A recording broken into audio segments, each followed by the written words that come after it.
Tinig ng daigdig, ikatlong kabanata. Kapag ang mga Diyos ay napagod, sino ang papasan ng langit?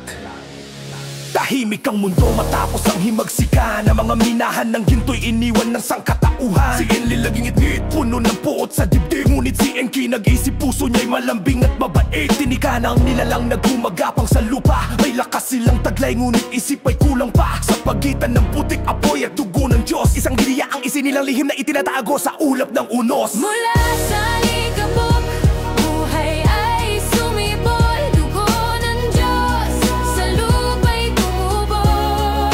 Sa mga kamay ni Enki, nilalang ay nabuo.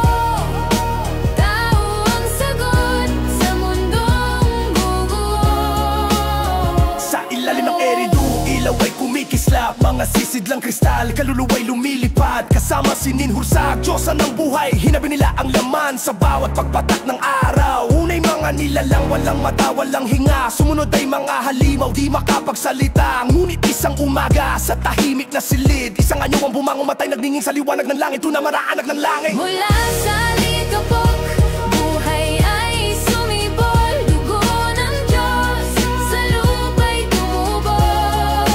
Sa mga kamay ni Enki, nilalang ay nabuo. Tao ang sagot sa mundong bubuo.